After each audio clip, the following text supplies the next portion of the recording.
In the quiet part of the garden, where the mushrooms hum low and the cedar roots breathe like sleeping giants, there is a path few ever see.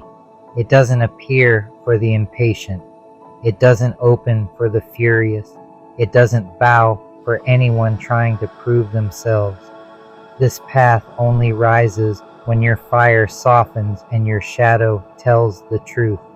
The elders say smoke is the soul of the flame, what rises when the burning stops pretending. And shadow is the same for us, the honest shape of who we are when no one is looking. Tonight, I tell the little ones what my father once told me. Patience teaches your fire how to breathe, and attitude teaches your shadow how to walk. If you listen closely, you can hear the smoke whisper back. As the soul of fire is the smoke, so is our shadow. By Changing Winds. Before my feet touched the path, I heard my father's voice, fading but firm. Patient son, even fire learns to breathe. His words rose like smoke, the first shadow of who I would become. I didn't understand it then, I only felt the ache, the wound, the world pulling me in every direction at once, my own shadow stumbling behind me, confused and unclaimed. But the smoke ahead waited quiet, like it knew I wasn't ready to walk its curves. It held its breath as if guarding the soul of the fire. My life had been straight lines, rules, fences, doctrines, none of which ever fit the shape of my soul. Even my shadow felt borrowed. So the first lesson hit hard. Attitude is the flame, patience the hand that holds it. Shadow follows whichever one wins. I took one step forward and the smoke twisted toward me, testing my breath, testing my steadiness. My shadow wavered like a question mark. When anger rose, the smoke curled tight, choking the path. When I calmed, it loosened, as if listening, as if reading the truth behind my shadow. That's when I realized this wasn't a trail I followed, it was a trail responding to me. It moved with the honesty of my steps. My uncles too, burning from the inside out, still steady enough to pass stories through smoke and pain. Their shadows were long and I walk inside them still. Their strength wasn't loud, wasn't dramatic, wasn't heroic. It was measured in heartbeats and quiet breaths, the kind of power only elders carry when no one is watching.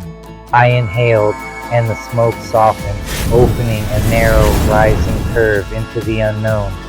My shadow settled beside me as if ready to try again. Patience isn't waiting, it's staying yourself long enough to hear the next truth, the one your shadow keeps when your fire burns too bright. Attitude isn't mood, it's the shape of your fire, how you burn and what you refuse to burn down.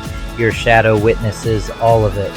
Not guiding, just witnessing, as if to say, you're finally listening. The smoke above its antlers glowed like a quiet halo. A shimmer of color followed, not a form, not yet, just a whisper of peacock light in the smoke, a forgotten blessing from the elders who walked the unseen. The world ahead felt alive, like someone was painting it as I walked. My shadow stretched long, a brushstroke made of memory. And grief made the air glow, a strange, beautiful ache I could finally look at without running. Its shadow held the truth steady. I realized then, patience is what makes shadow walk with you instead of ahead of you, a companion, not a warning. Attitude is what keeps the fire inside from swallowing the fire around you. It is the difference between smoke rising and smoke suffocating.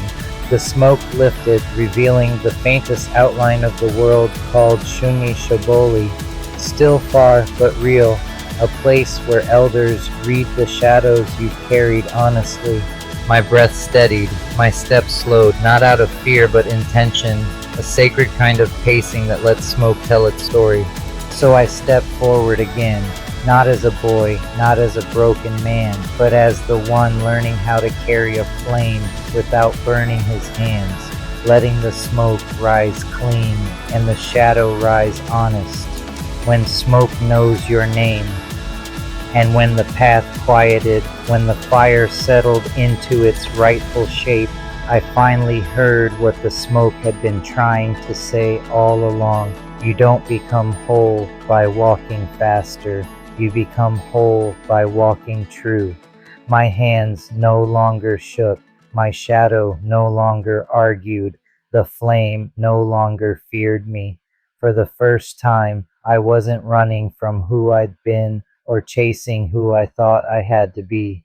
I was simply here, fire steady, shadow honest, breath moving in rhythm with a world that finally recognized me.